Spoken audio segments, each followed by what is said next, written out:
Three, two, one, here we go. RAINMAN'S Take podcast. Observations on the world we live in. My take on current events and other topics of interest. Also interviews with some really cool people. So let's get the conversation going.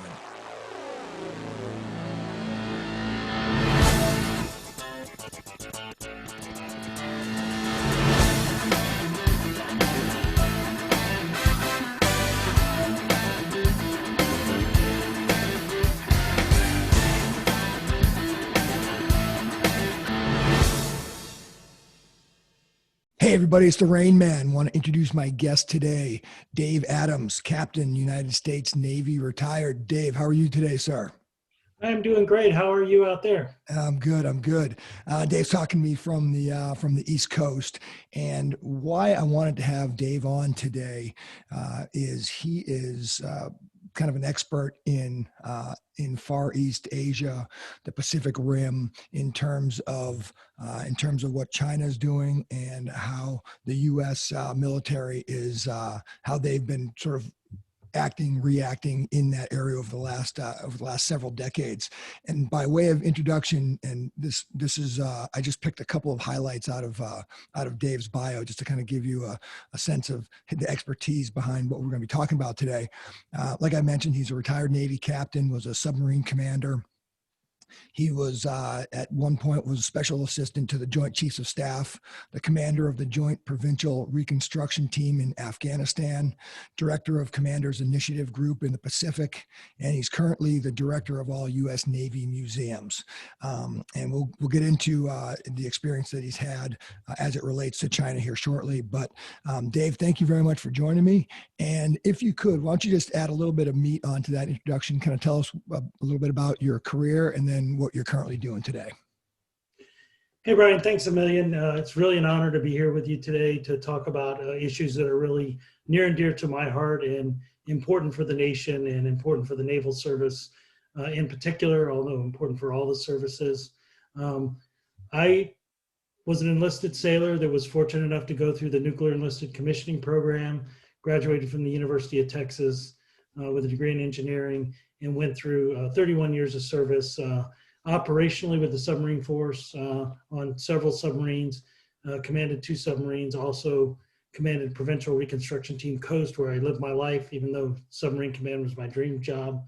But in between, going to Naval Postgraduate School, getting a degree in strategic studies, working on the strategic studies group, all of my in-between assignments were working at the flag officer level on policy and problems for the good and bad of it. So, and Asia was always a central part of that.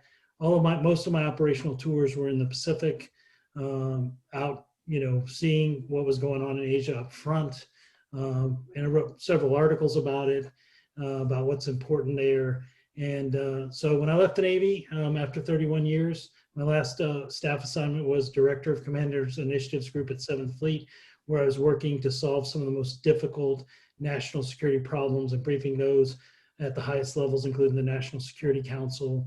And so after that, I went to the Naval Institute, which is near and dear to my heart. I was the deputy editor-in-chief.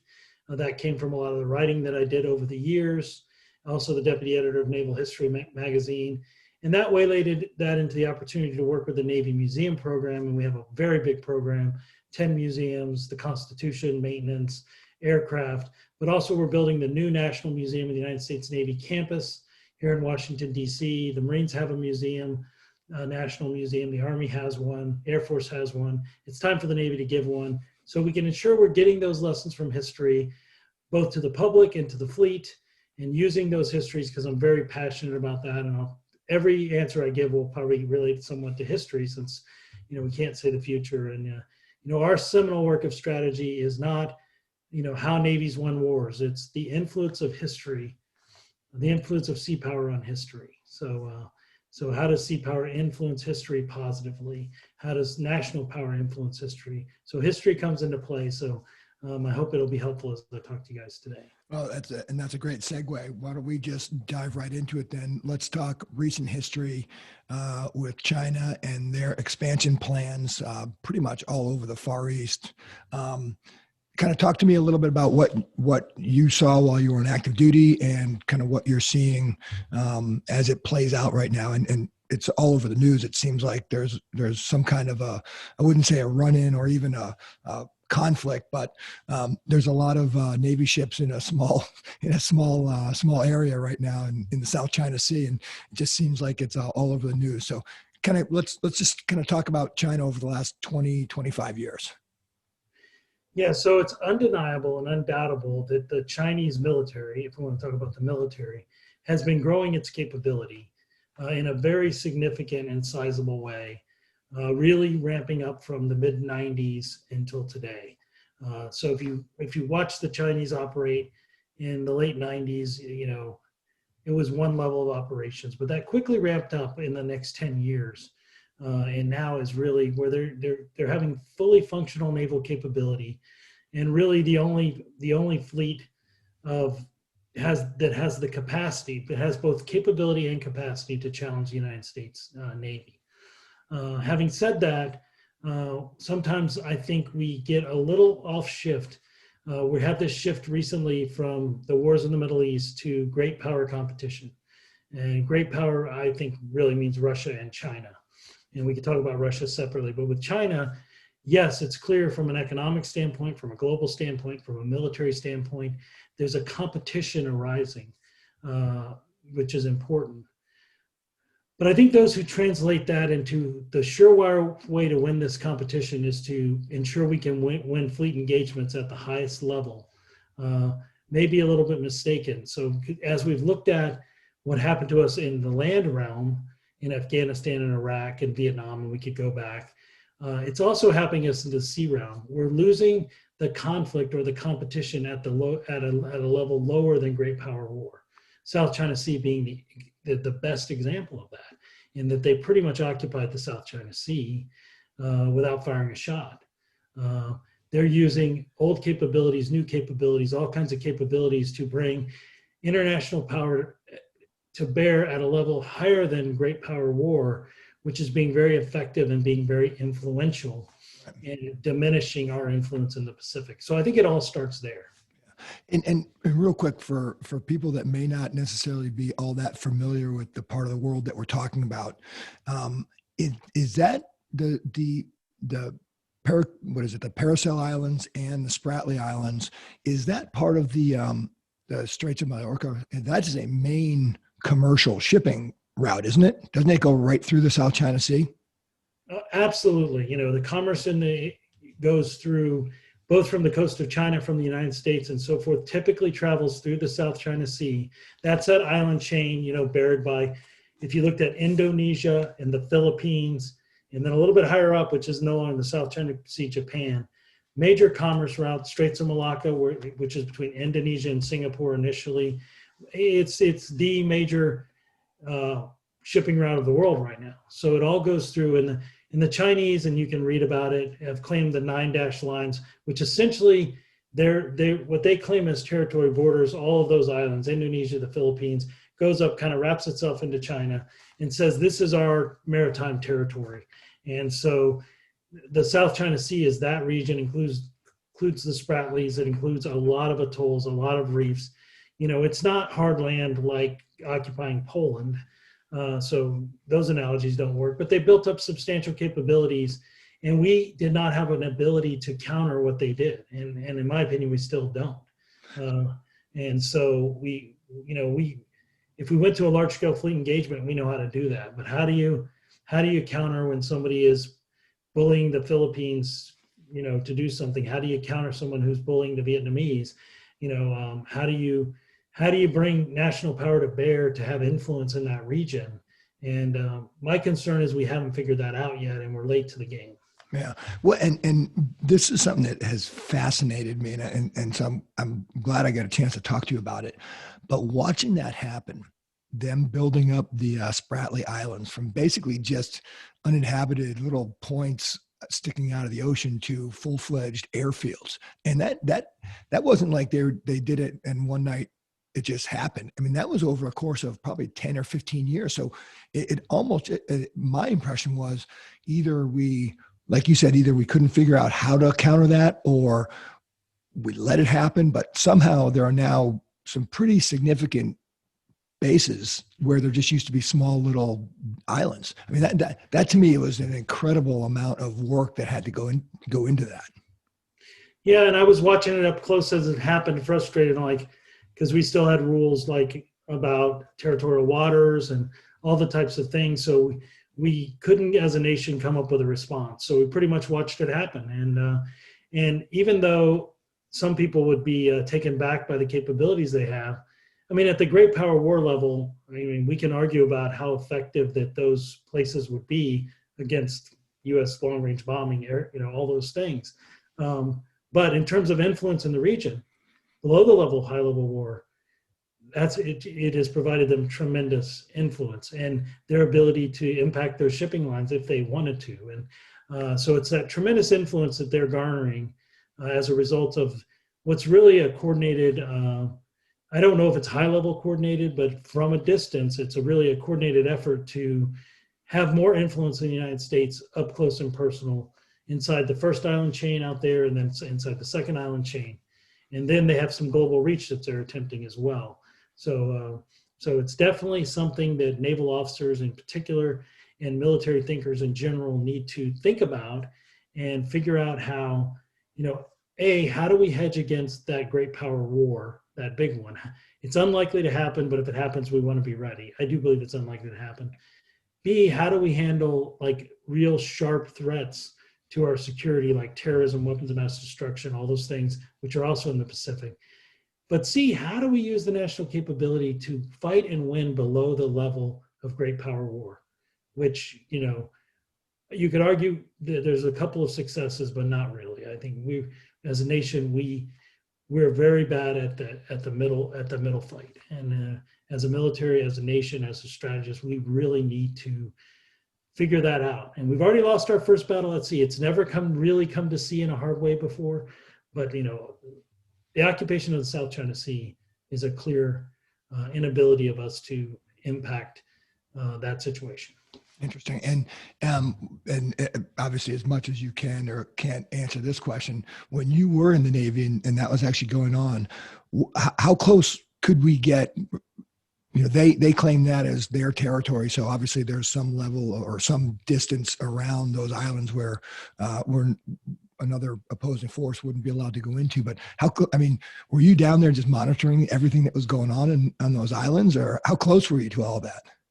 Yeah, like I said, generally our policy is we stay outside 12 miles, but I think our intelligence capability very effectively monitored and got up close when we needed to make sure we knew what was going on down there.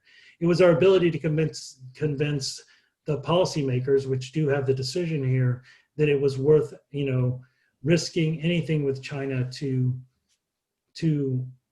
take that on. So instead of talking about what we did, let's talk about what the Japanese did in the Senkakus. So the Chinese claim the Senkakus, the Japanese own the Senkakus. They decide they're going to start doing these kind of tactics using fishermen, military, Coast Guard, using shadowing operations. And the Japanese matched them blow for blow. They matched them Coast Guard ship for Coast Guard ship. They did their own shadowing. And so it's a stalemate, but it would be hard to argue that the Chinese strategy was effective. So I think there's things we could have done. We're very reticent to bring our white holes out into the Pacific, but you got to learn how to use, as the Chinese writers put it, military, non-military, semi-military. It's an unconventional fight, and how you do that. So the Japanese are a good model of how at least they got it to a stalemate. We can talk more if you want about how that's risky for us. It's risky for the world. When you have two significant powers, within seconds at times of a collision with aircraft or somebody pulling the trigger. The good news is they are actually both conservative in those type of means, and it hasn't happened. But what happens if it does? What happens if we have an altercation between the Japanese and the Chinese in the Senkakus? And it's one of the things that should keep you up at night. And you just hope that neither side wants to ramp this up any higher in the event that there is an accident, because there's a lot of metal in very close proximity, not only on the surface of the ocean, but also in the air as well. And You just mentioned something a couple of minutes ago. I just want to make sure I'm clear on it. But you were talking about rings of islands, and it kind of goes out from the Spratlys. So the first ring would just be that, and the Pericles, and then would the second ring be like Taiwan, Japan, the Philippines? I mean, does it go that far out, or is that because those are obviously matters of national interest to the United States? Those three areas that I just mentioned.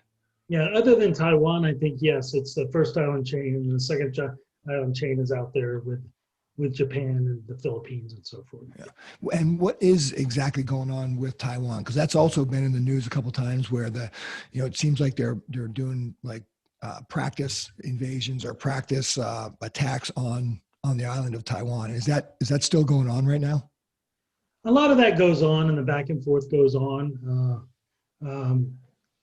My opinion is China has substantial capability if they want to occupy Taiwan, and I think that it would be a difficult challenge for us to do anything about it without a large war where, do you want to attack mainland China where all those missile batteries are? So it's just complicated. It's easy to think about it theoretically. So what would you do? At the same time, I think the Chinese realize if they did that, their international credibility would be tough to sustain. So that goes back to cultures, which I hope we can talk about some more. China is not a aggressive expansionist culture. They don't tend to invade and occupy. They've tried it a few times unsuccessfully, but it's not their culture. Their culture is to kind of consume other cultures, and so that is, I believe, is their strategy for Taiwan. And unfortunately, it waxes and wanes in Taiwan between pro-mainland and anti-mainland with the politics. So now it's a little bit more anti. So you're seeing those basically signals that don't go there. But in the end, they will subsume that region, I believe, if they continue on the trajectory they're on. I don't think they'll continue on that trajectory, and that's something else we may talk about. Interesting, yeah, because when you were talking about that, the first thing that comes to mind is Hong Kong. And now they're constantly battling back and forth between mainland China. And would that, I mean, if that, just hypothetically, if they were to do something and really enforce their influence over Taiwan, is that kind of what that would look like? Taiwan would just basically become like a Hong Kong? Probably, yeah, I think so. I think it would be eventually if they did that. I mean, there'd have to be some agreement that brought them into that. And if you're familiar with Hong Kong, and I'll tell you, if you went to Hong Kong in the 90s, in my view, it was a very British place. I mean, the taxi driver spoke English, and I like going to those places, I guess, because it's easier. So I love Hong Kong's one of my favorite places in the world. But if you go to Hong Kong today, the taxi driver is not going to speak English.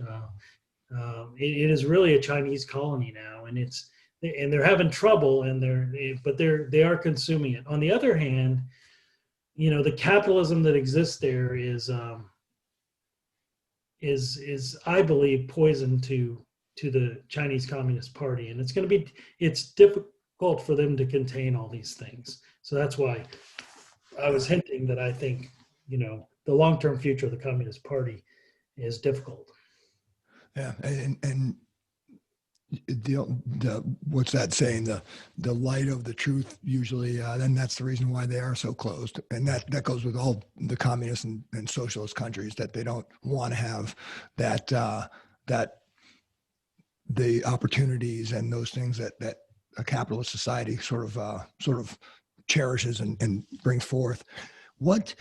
Now, this is obviously all connected because it seems like China wants influence all over that region.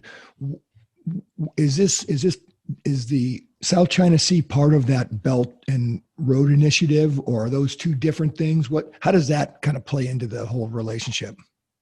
Well, I think the South China Sea is a kind of a precursor to the Belt and the Road. When we're talking about a maritime Silk Road, which was equivalent to the Silk Road over, and they're trying to build that. They're trying to use Chinese colonialisms in places like Africa, the Horn of Africa, places like that, to kind of build up that road. Pakistan's obviously part of that. And so they're working that. So, and they're working on it. The good news is Chinese colonialism isn't wonderful, and so I think it has some perils to it. But they're definitely trying. They're doing it in South America and Central America, building up their maritime. You know, they read Mahan, and you know their interpretation of it may not be perfect, but they understand that from sea power can grow great influence, and having basing and having footprints in other countries, and they're following that blueprint, trying to very aggressively. They read Mahan. What book are you referring to? Yeah, the influence of sea power on history, which is the Bible for a naval strategist, where we start out, and really shaped a lot of this century's maritime strategies. So Mahan, and they read Mahan, and so they're following a lot of that, and sometimes we don't. And we don't. Our commercial shipping industry is no longer very strong, and things like that.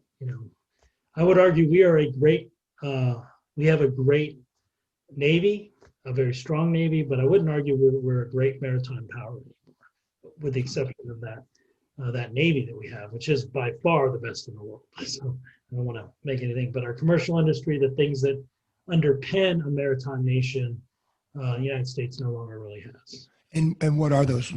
Explain that a little bit. Is it because we don't own the ships? Is it because most of the kind of the central points for maritime business is outside the United States? I mean, did we just basically offload that responsibility, or is that what you're talking about?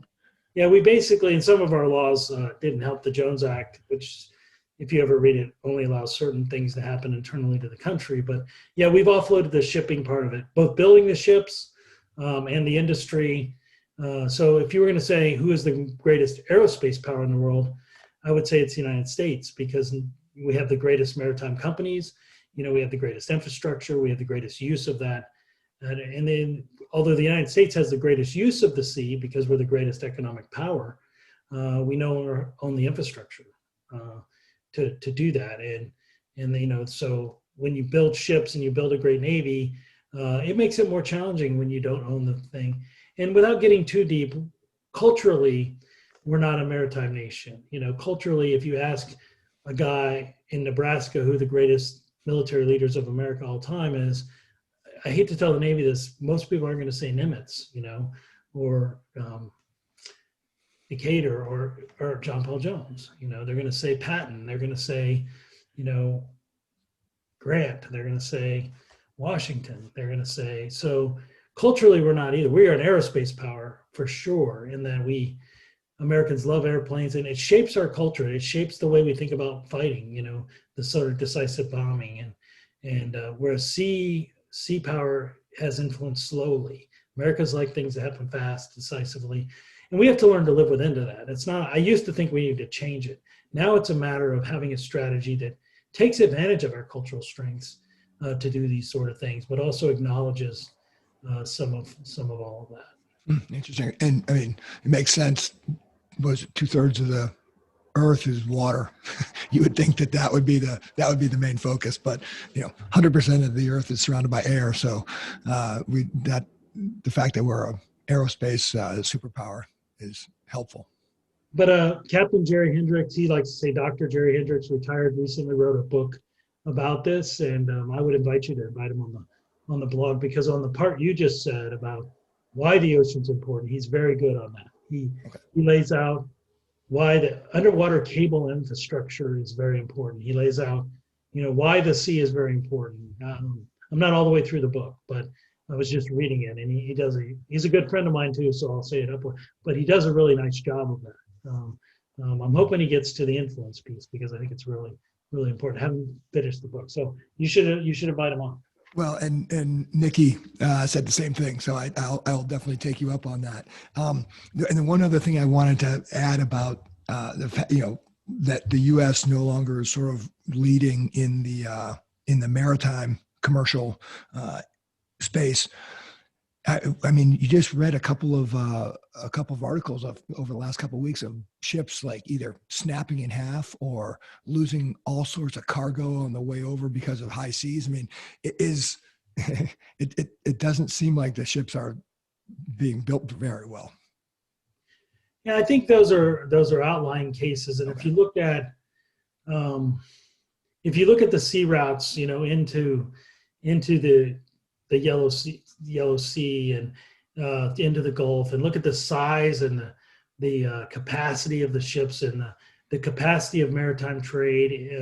It's pretty amazing, and the technology really is better. You used to not hear about any sort of mishaps, probably because the media wasn't as good. But if you look at what's out there and what's going every day, I would equate it's very similar to the airline industry, where 40 years ago, we would have a major airline crash every month. And so you don't have that many maritime disasters. And so the outliers are out there, but I think you can be confident in especially the ships that are being built in China and Korea.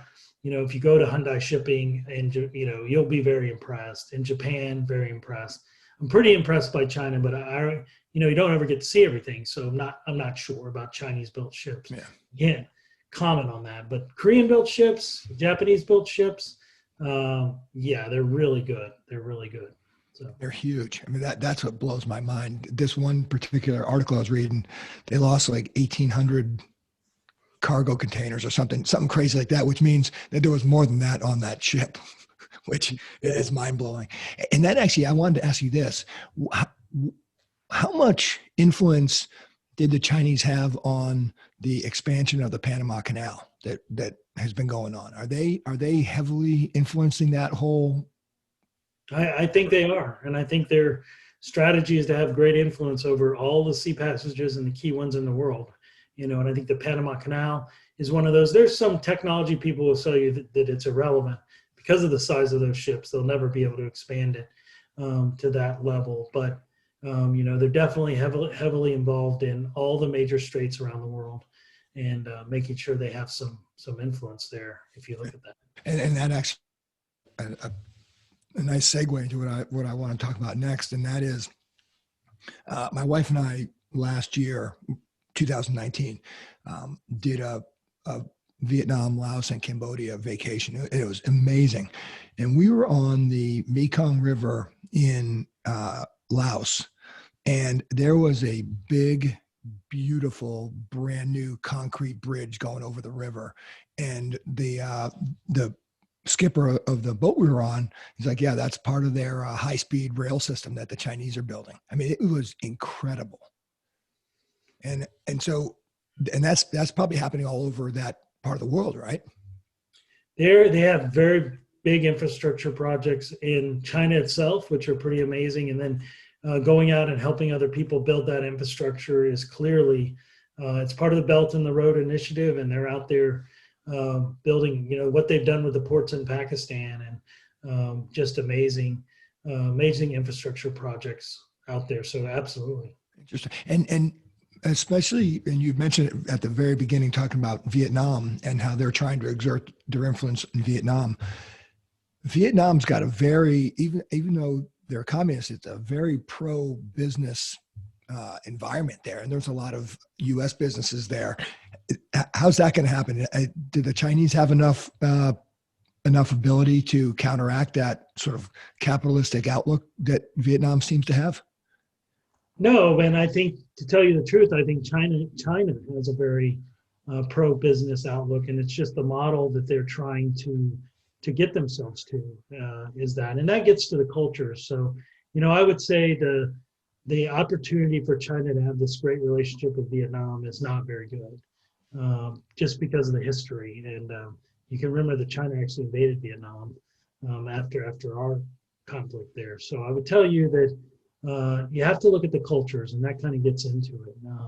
So, what was our problem culturally in Vietnam? I think the cultural clash with China, I think, and that's their danger with how hard they're pushing, is that even people who aren't naturally inclined to become allies with the United States initially, like Vietnam, that relationship was growing fairly strong with Vietnam. And I would tell you that Chris Sharman, I don't want to just keep dropping names, but who was the naval attaché there, would be a good candidate for your discussion as well.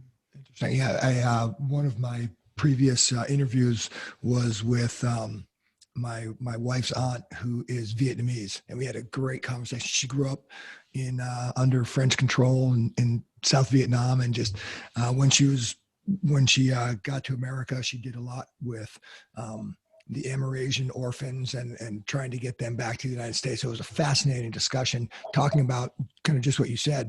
There's a cultural, there's more of a cultural, religious, even ethnic connection between Vietnam and China than there ever was. You know, the French just dropped in there and just ruled over the, over the country. The one thing that I found amazing, and correct me if I'm wrong here, but the Mekong River goes right through Laos, goes into Vietnam. It's a huge part of life in both those countries. I heard over there that the Chinese have 9 dams along the Mekong River inside China. Is that true? Because it just seems to me like that would be the ultimate, the ultimate trump card is basically saying, we'll just essentially shut the water off. I don't know the specific number of dams on the Mekong River, but I tell you their damming capacity is incredible across the country. And if you're really interested, look at what's happened at the Three Gorges Dam, which has exceeded its limits on breaking many, many times now. So it's pretty scary, and it hasn't broken. But if it does, I mean, the environmental, the human, the impact of Three Gorges breaking, which by all engineering standards, it should have gone already, by Western engineering standards. So, and controlling water, controlling those things is very much part, and I'm not sure it was initially part of their strategy, but now it has the ability to do that. But I would say if you look hard at, manipulating natural resources to have a very strong impact on a environment, it's actually really hard to do. So interrupting the oil flow, let's say we were going to try to do that, or they were going to try to do that for X reason. The ancillary impacts, the impacts across the world are so great that it would be interesting to see whether it would be worth the price that you would have to pay to do those kind of things. And it's the same thing with cutting off water to Vietnam and things like that. So, the Chinese are pretty good about, and this is what people don't understand, they dial up the temperature just until, they need to dial back. And this is that middle level war. They don't, when we push back, they tend to, turn it down a little bit for a while and then heat it up. They're boiling a frog. They're not, and they're really smart about that. The problem for us is sometimes we just, they're boiling the frog, let them keep boiling it. Instead of doing something, and it has to be exactly the right things. I mean, because you don't want to, and what politicians will usually tell you in the midst of these things is say, hey, don't do anything to make this worse. Just cool your jets. Don't do anything to make this worse. And that's good logic. It seems to be good logic. But with the Chinese and with the culture, it isn't. You got to do just the right thing. If you do nothing, they're going to keep turning the temperature up. So just what are the right things, and that's what I would always struggle with. What are the exact activities we could do in order to but I promise you, doing nothing, which is what we really have done for a long time, and it's true in North Korea and other places, doesn't get you to a better place. So you got to figure out what you're going to do where you don't make it worse, but you actually kind of nudge it in the better direction. And tack on that, another challenge, especially on the U.S. side of that equation, is every 4 years you may have a completely different China policy. So it's not, and as opposed to the communist policy, which is pretty much consistent throughout, every 4 years, you got to kind of readjust things. And so the question would be, and I, not to put you on the spot here, but if you had somebody's ear right now that was making these decisions, what are some of the things that you would think need to be done to kind of counteract what's going on over there? Well, I think it just as I kind of mentioned before, it starts with strategic deterrence, okay? Because strategic deterrence, and I'm talking nuclear weapons, has the ability to really deter great power war. So I would ensure a credible strategic deterrent, and I'm not sure we have that at this date. Not that the capability is not there, but that means people have to understand where the red lines are, and you don't have to say, here's the red line, and this is what I'll do. But people have to understand when the full force of the United States will be used to counter a problem. So, and then we need to make sure we have the right capabilities to hedge against those great power war things. So I'll tell you, the Chinese military is very scared of nuclear attack submarines, and they're very scared of F-22s. So investing in the right capabilities, and those two in particular will be very effective if you have enough weapons for them, and there's a lot to that chain there. So invest in the right capabilities to hedge against the war. Use strategic deterrence, because they're going to use it against you. I mean, the first thing they'll say is Taiwan worth LA, and so forth. So, and then, figure out how to do those right activities. If they're shadowing ships, why can't we shadow ships? If they're bringing their Coast Guard to bear, why can't we bring our Coast Guard to bear? Even just mirroring to start with, if you can't come up with some great ideas on this. Mirroring their behaviors as the Japanese did in the Senkakos would help out. And then it's using the entire military, diplomatic, economic initiative to exert our positive influence. And, they're helping us with that because they're alienating a lot of people. But, you said that, when the Philippines have kind of gotten further and further away from us and we try to help them and they say, okay, we'll let your banana crops rot on the piers.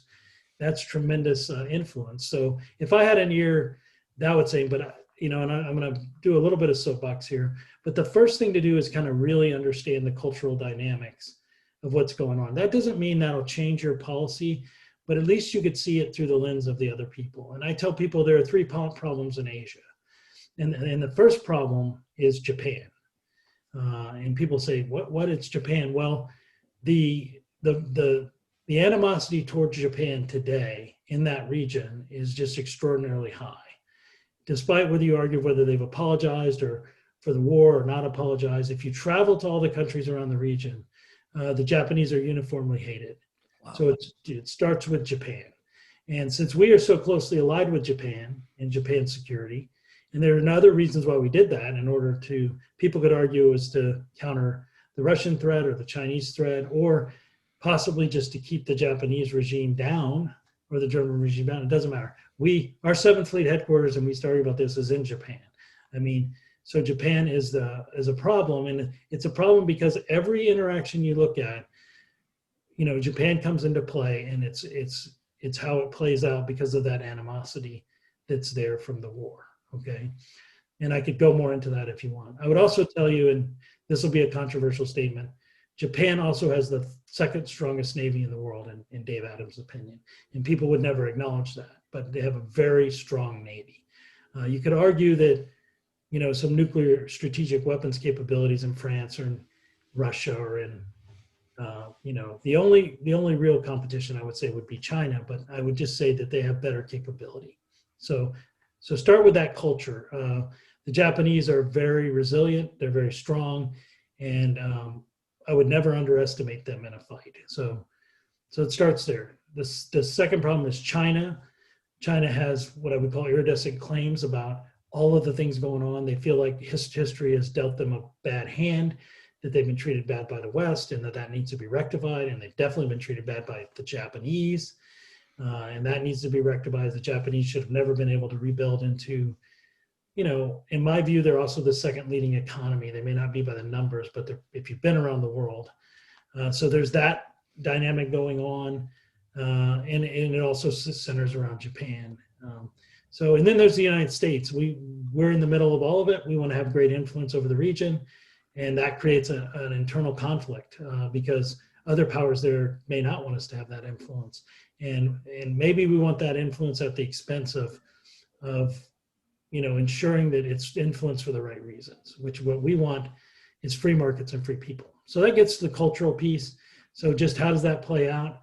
Well, if the Japanese and the Chinese have an altercation in the Senkakus, I think the Japanese are going to win, and I don't think the Chinese are expecting that. And I think the harm that would cause it, or the face that would be lost, could cause them to, expand this effort and capacity where they can overwhelm the Japanese. And, so that should keep you up at night. And that's actually fascinating because, and this is coming from a guy who was in the military. I was always under the impression that that the Japanese were only supposed to have like a self-defense type force, just enough to, but it sounds like it's well beyond that. Well, they live within their constitutional limits, and some people have caused them of not paying their share to do this, 2% of the GDP. But they built a great navy, and it's trained by us.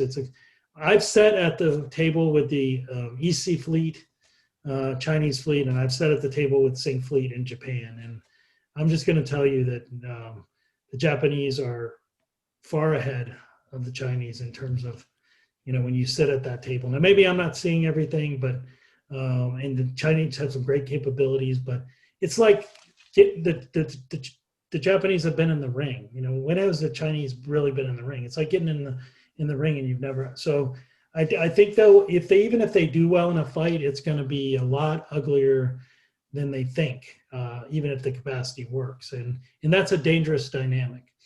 One more thing about the United States, sure. And the Japan initiative, we always side with Japan, and it seems like that to me. We may not like the North Koreans and so forth, but the North Koreans see the South Koreans as the Vichys of Korea. They sided with the Japanese. Park served in the Japanese army, and he's our great ally there who became the dictator there. The other guys had connections. So just think about that for a minute. Think about how the North Koreans might see it. In China, we sided with Chiang Kai-shek, over Ho Chi Minh. Where did Chiang Kai-shek serve, and where did he go to school? Oh, he went to school in Japan. That's actually this is amazing. Talking about this, because before World War II, the Japanese had expanded all over that area, and they were brutal and ruthless. Are they like that now? I mean, are they trying to exert influence in that area as well? Or is it more they're just kind of our main ally in that area and the U.S. is trying to exert influence? I mean, obviously, they're very well known why the Chinese hate the Japanese for what happened during World War II, but this is going to be as hell. It thought that the Japanese would have learned their lesson. No, I mean, are they still out there kind of projecting their influence as well? Well, I think they're very confident people. I don't think they're necessarily projecting their influence. I think there's a great book called Embracing Defeat that you could read about. What they would tell you is, hey, we did what you asked. We have free elections. We have a freedom of the press.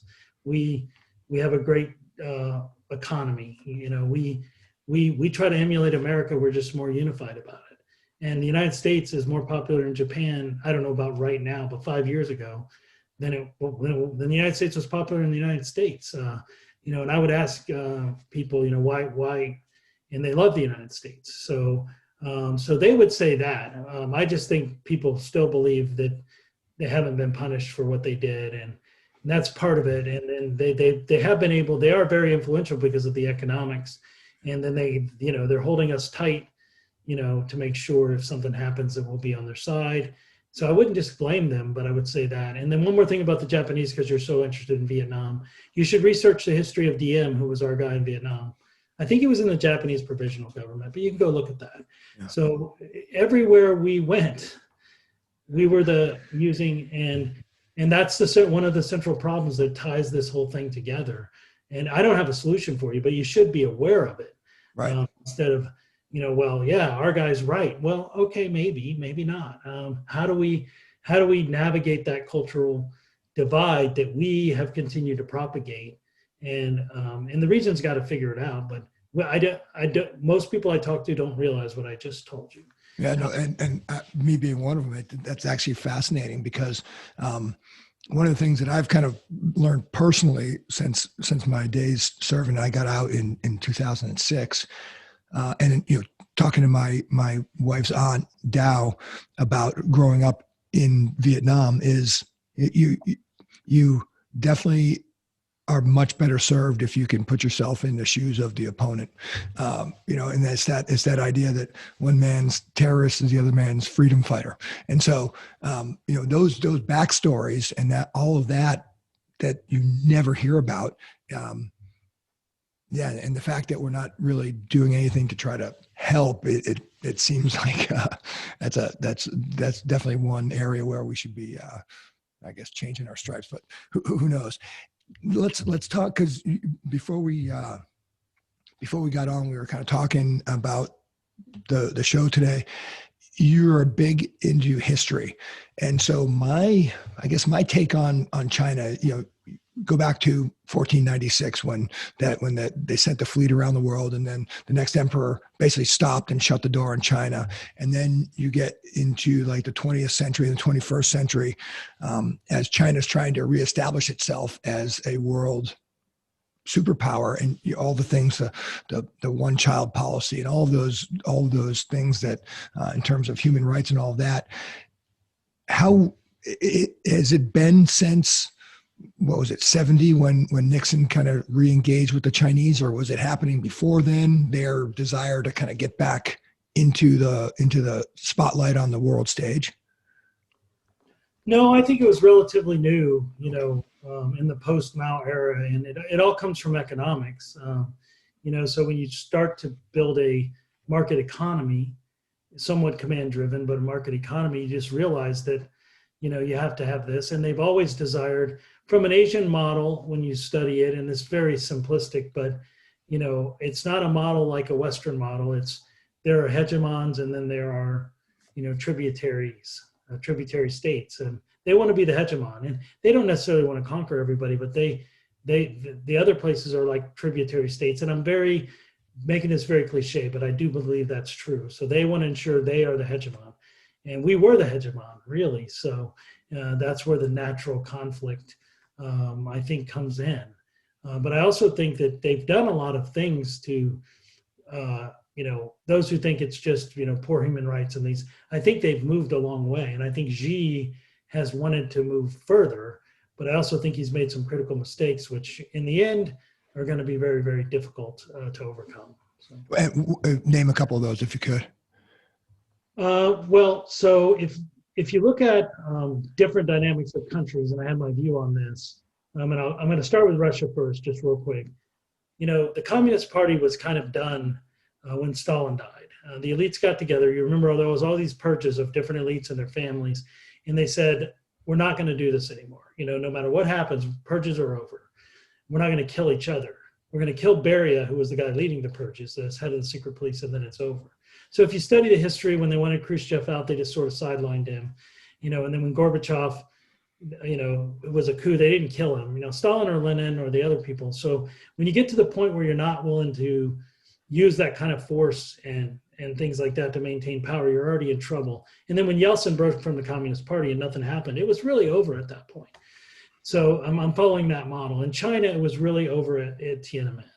When the head of the Politburo sided with the students and they put him in house arrest, but didn't do anything else, now they kind of learned that lesson and they've been trying to navigate it. So what they did was, which is unusual in that kind of regime, it's completely novel as far as I know, is they created regular transitions of power, which just doesn't happen in those types of regimes. And I think those regular transitions of power would give a way for the system to vent should it go badly. But now that Xi has made himself the dictator for life, you don't have that outlet. So if it goes badly, I think it's going to go badly. And then on top of that, the economic dynamics, everything that he's up against, it's going to be hard to keep it from going badly, just because the dynamics of the economic growth that they have to sustain to keep the coastal populations happy. It's not Singapore. They're trying to do the Singapore model, but that's very controllable. You have massive poverty out in the countryside. You have the coastal regions that's approaching the level of South Korea, which is very good, by the way, if you've been to South Korea recently. So you got all these forces, you got the age dynamic, the demographics, the pollution.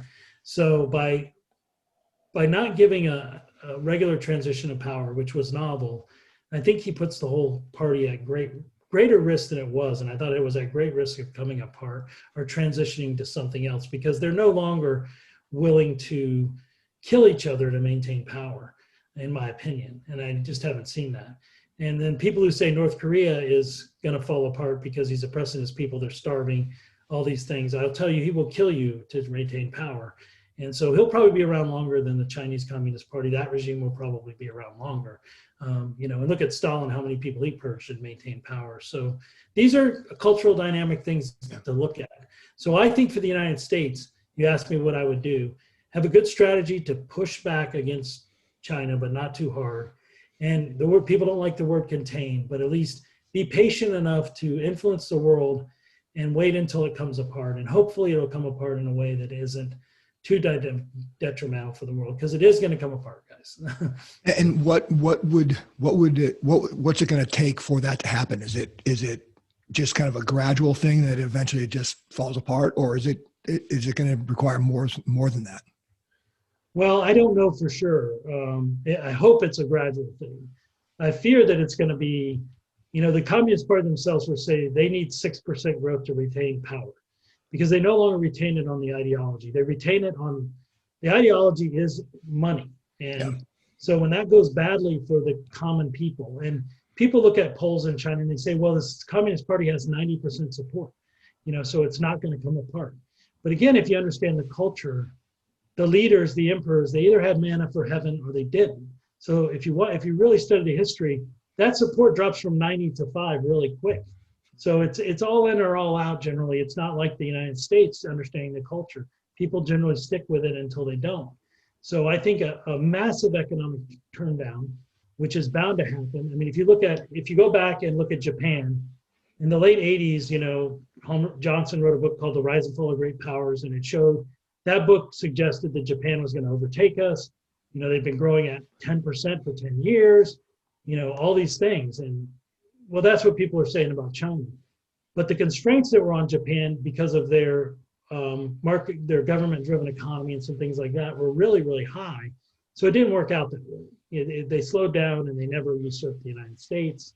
The constraints that are on the Chinese to continue growing this thing are so much higher in terms of demographics, in terms of where they're behind on the industrial side, the industrial age, in terms of all these things. So I fear that a large economic downturn would then equal, and you know, you worry about the alternative futures. Do they strike out to try to maintain legitimacy? Do those kind of things? Do they strike out at Japan? Because I've talked about this dynamic. I'd be really worried about Japan. People worry about a war with the United States. Or does it just kind of break apart like the Soviet Union did? And, you know, and then can we have anything to say about it? Probably not. So other than us being a strong positive influence and demonstrating the right values around the world, building the capacity of our partners out there. And I mean, really, but people don't like nation building, but nation building is also building professional enlisted corps in the Thai Navy. It's what these exercises all do. So it's having patience, it's building strong partnerships as strong as we can build in the Pacific, multilateral possible, very, very difficult. It's having the power projection capabilities in a very limited case, like in the Senkaku Islands, so we could put a stop if it gets doing that. And those are the kind of principles that we have to do, and they're not natural for Americans. We had them in the Cold War because we had to. And if you look at it, we basically conducted a blockade of the Soviet Union for a very long time. We were very patient. We did all the things I just talked about. I believe the model kind of applies, but in a very different way. And then what we didn't do in the Cold War is figure out how to succeed at that middle level competition where we're getting our tail kicked for the last 50 years. Wow. And so the current makeup of the U.S. Navy in terms of the ships, the technology of the ships, do we have that ability to be that, to counteract those sorts of things that potentially could happen?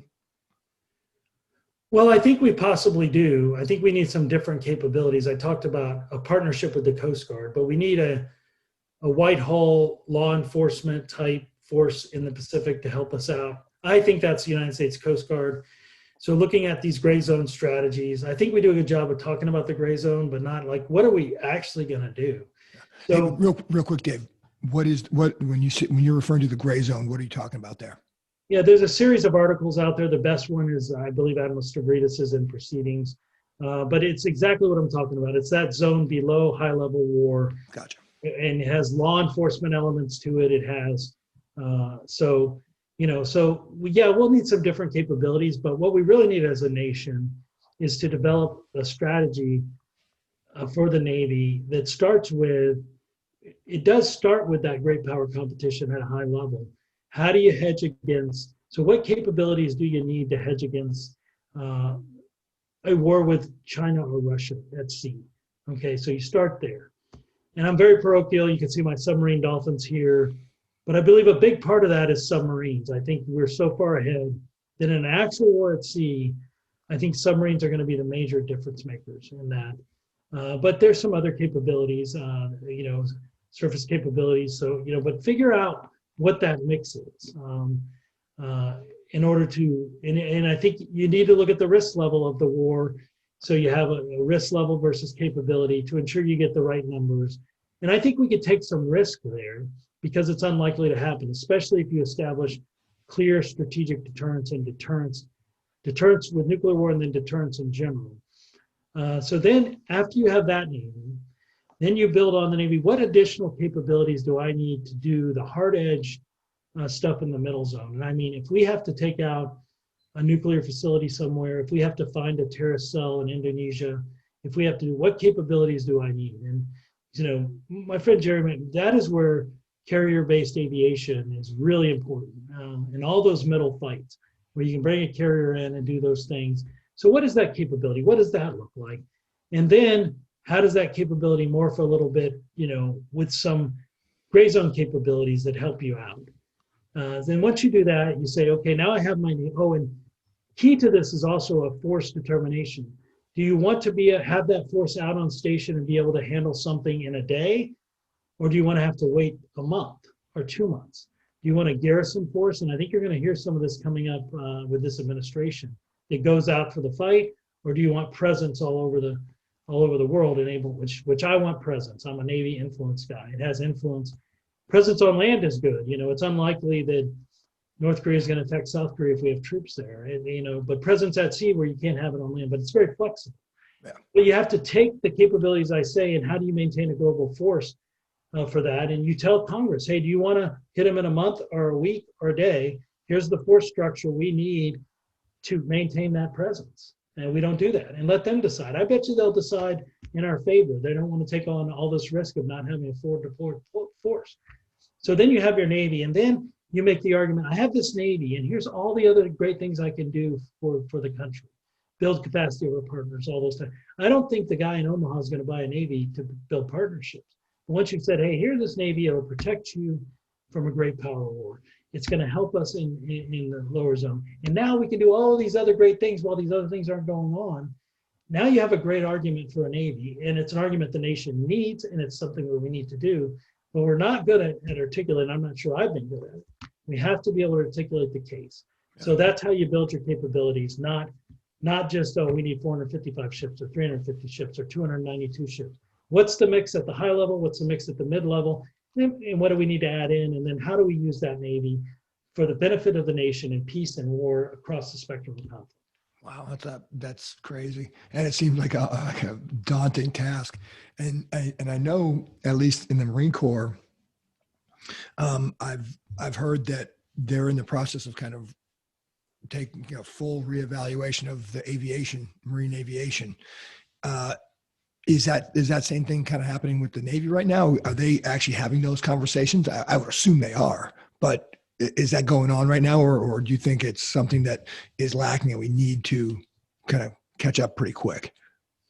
Well, it gets into a bigger conversation, and I would say we're certainly not having. And I don't know what conversations the Marine Corps is having, and I don't know what conversations are happening at a highly classified level.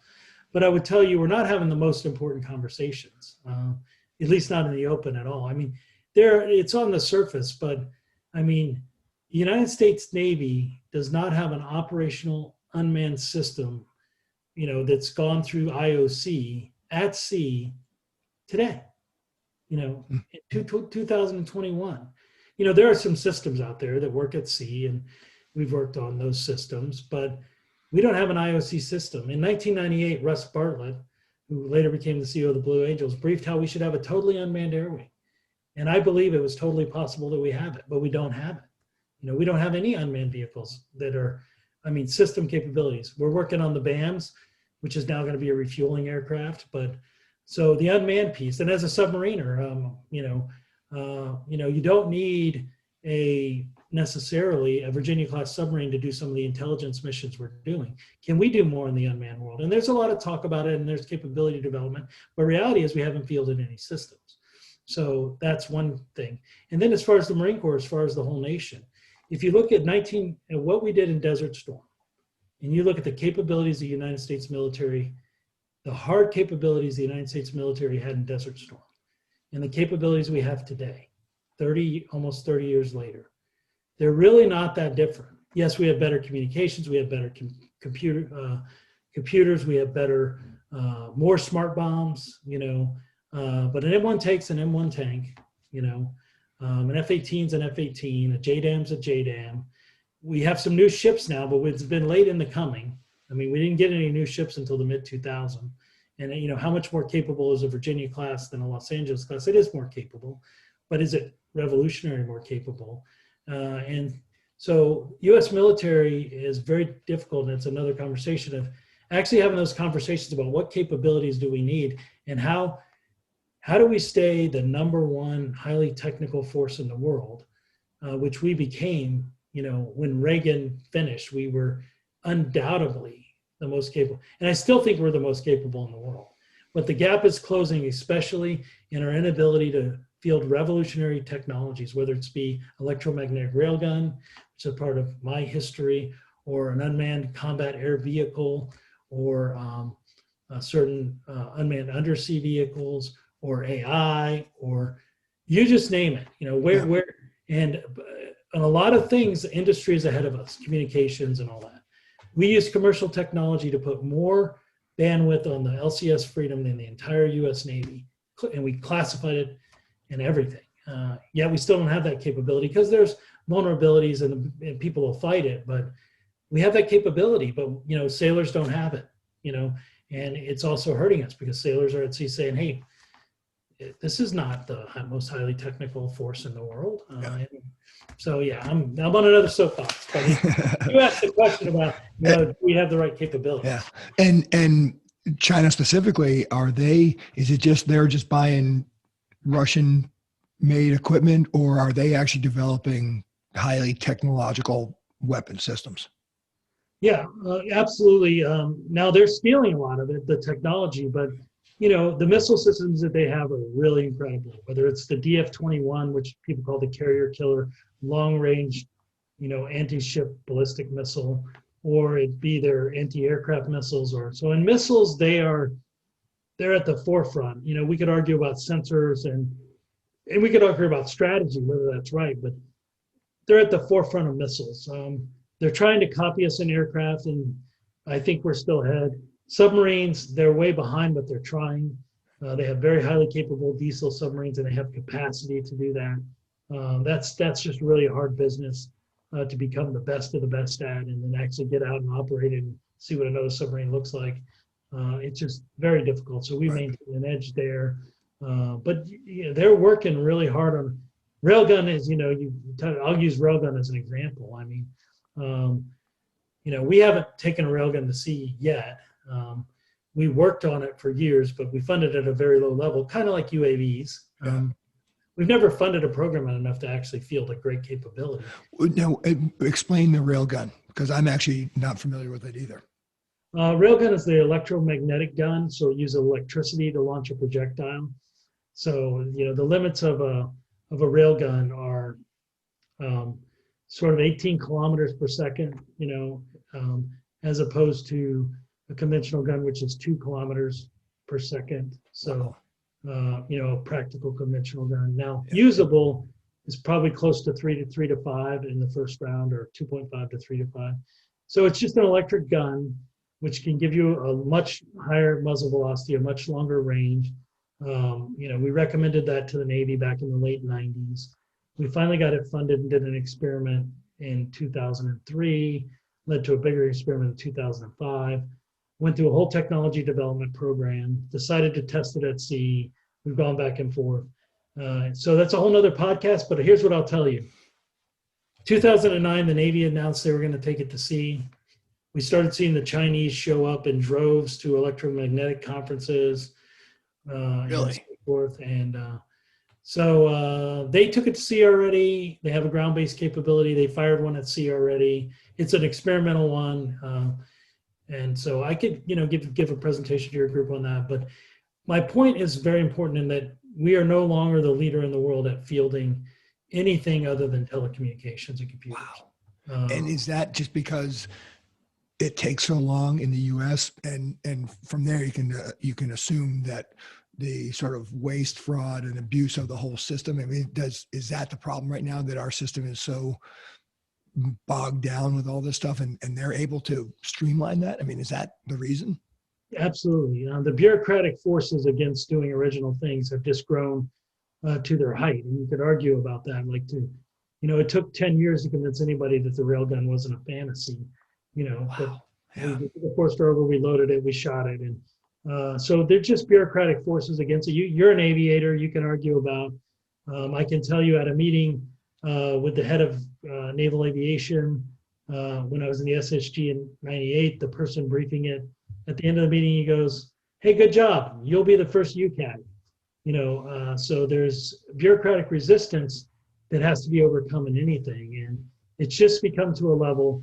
And then we spread the research. We spend a lot on basic research, and it does great things, but we spread that money out by at least take a pot of it, maybe 40% or 50% or 30%, and say, we're going to go after these 5 revolutionary technologies. Yeah. AI, unmanned vehicles, railgun, whatever they are, and realize that, maybe 3 of them are going to fail, but 1 of them will come out. So it's the spreading of resources.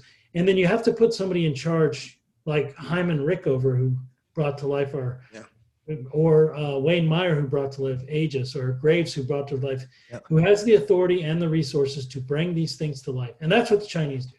The guy in charge of their railgun program, he did it in 3 years. Now, we could argue, we don't know how good that capability is. It looks pretty good, but we don't know. They're copycatting us. But that's actually not the point, Dave. The point is that they can do it in 3 years. That's right. Or, intelligence would never say that we were going to get some of the submarine classes the Chinese would put out, and they overproduced. I mean, they beat our estimates all the time, and all those kind of things. Yes, our timelines have to change. Our acquisition process has to change, and our thinking inside the military. And you keep saying, you said the administrations change every year, but I think the military often uses that too much. It's our job to convince the policymakers. It's their decision, but it's our job to convince them. If we don't know how to use these capabilities to achieve a political end, to push back on the Chinese in the South China Sea, to push back on the Russians in the Ukraine, to do these things, if we can't give good advice about that and say, well, we're not about policy. Yeah. We are about policy. We're not political. So how do you use a military instrument to get an outcome? The military, the uniformed military, needs to be the experts on that and convincing. And if we're told no, we're told no, and we'll do what the politicians say. But, I can't find a very coherent plan, inside the thinking military community to handle all this. And then some people who do give you a plan, they don't become loved half the time.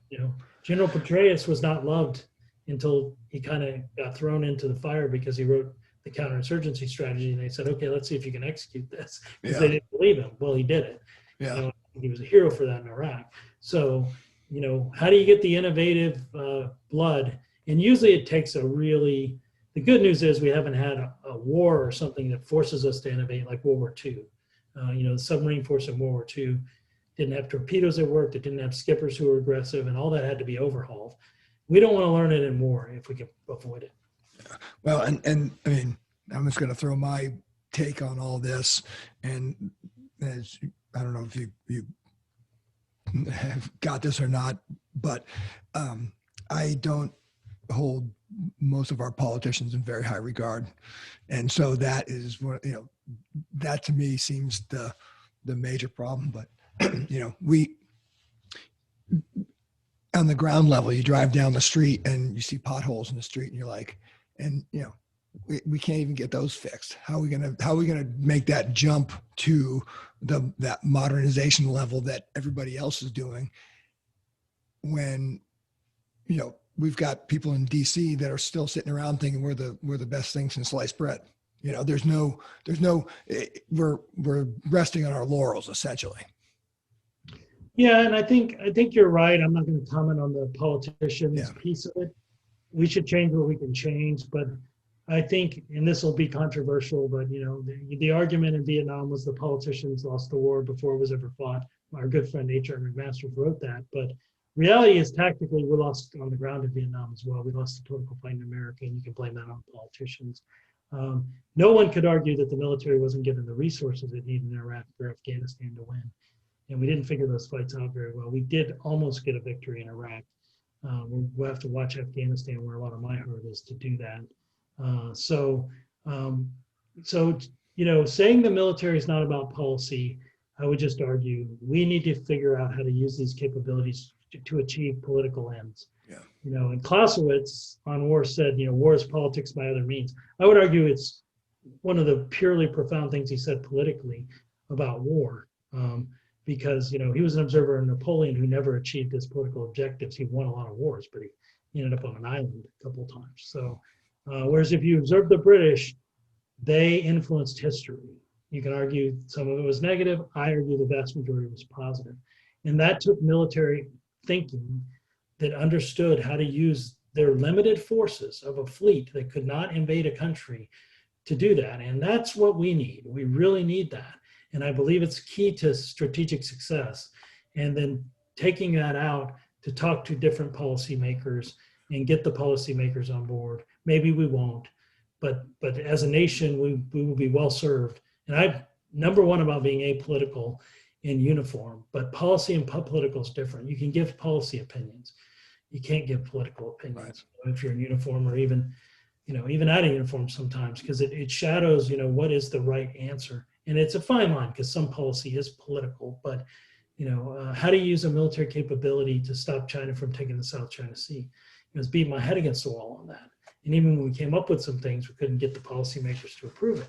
So how do you handle the little green men in Crimea?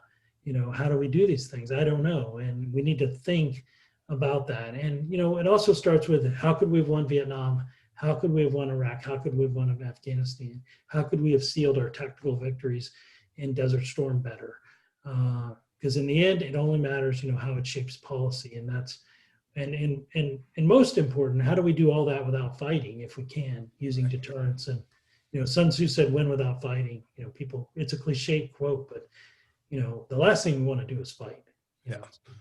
And I mean, just based on my limited career, the guys and girls that I worked with were just awesome. So I'm sure they are out there, those people that are thinking like the stuff that you're talking about, that are thinking way outside the box and are probably coming up with some amazing ideas to change strategy.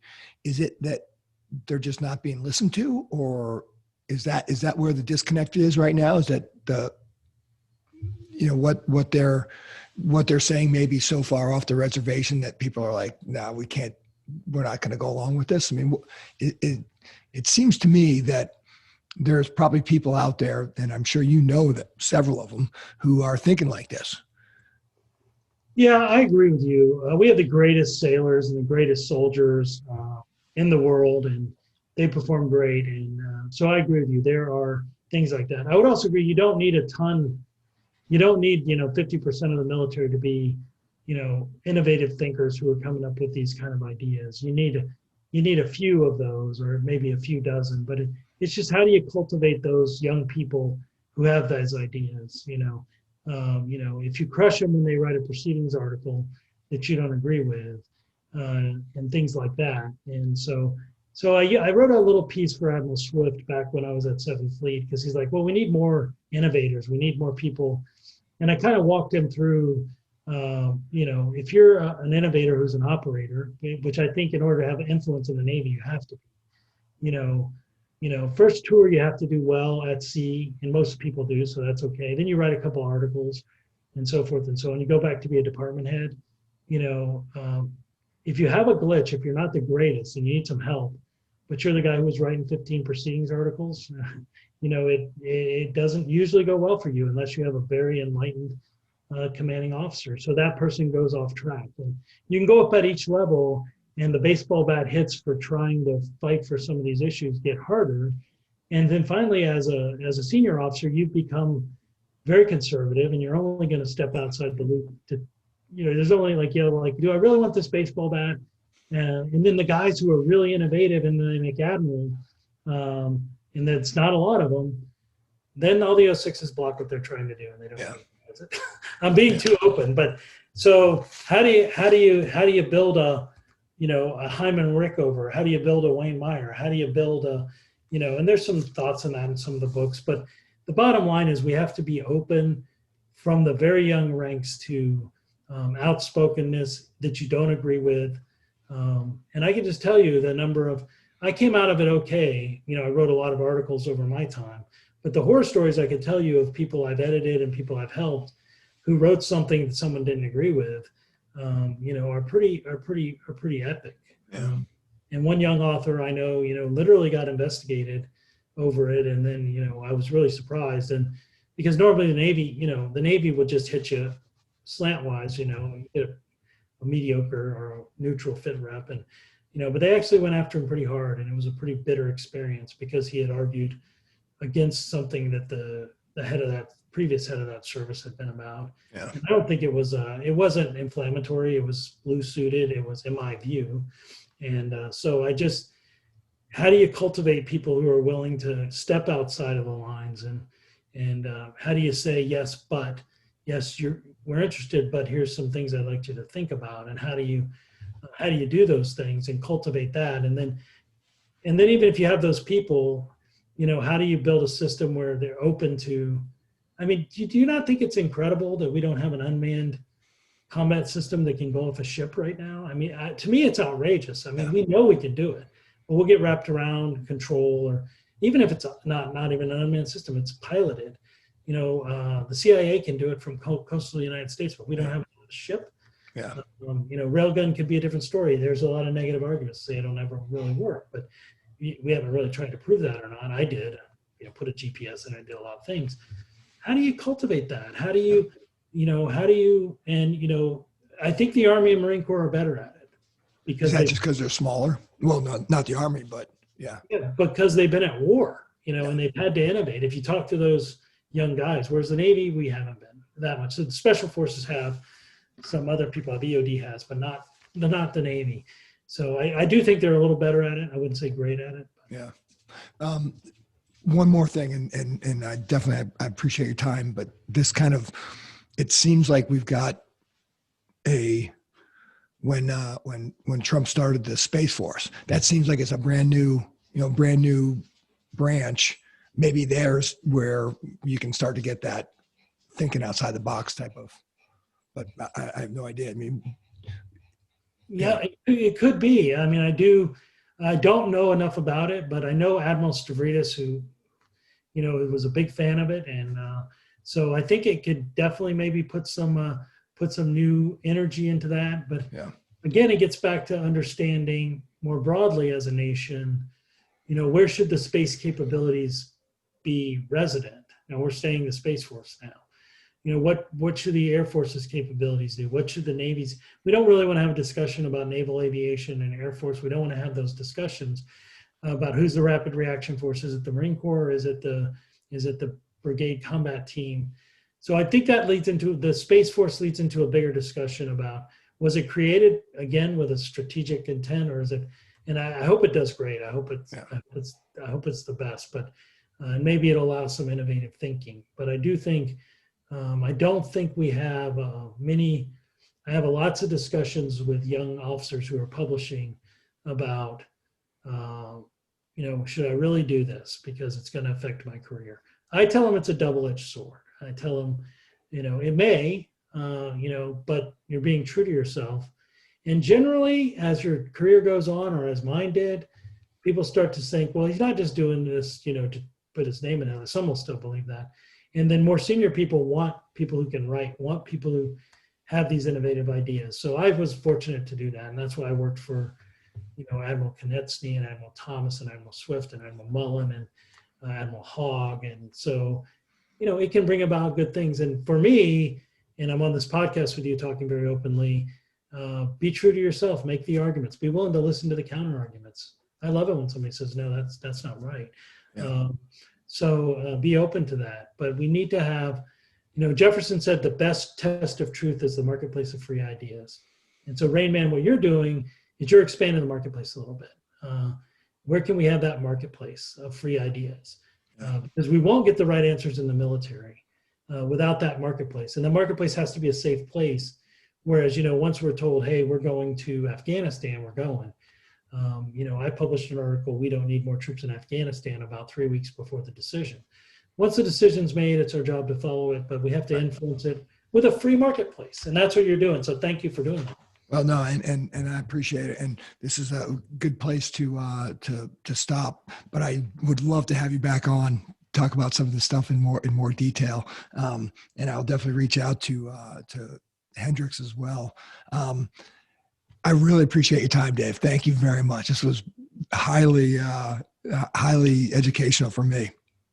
Well, I really enjoyed being here and getting to talk about things that I'm passionate about. I'll just caveat on the end that I am a navalist, so I do believe in the Navy, no matter what.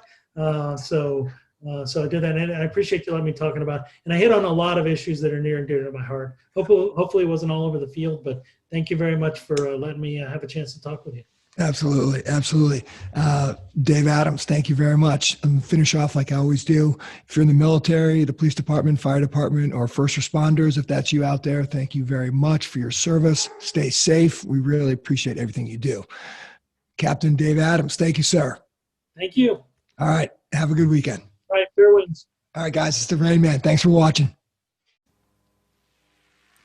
Thanks for watching Rain Man's Take, Observations on the World We Live in.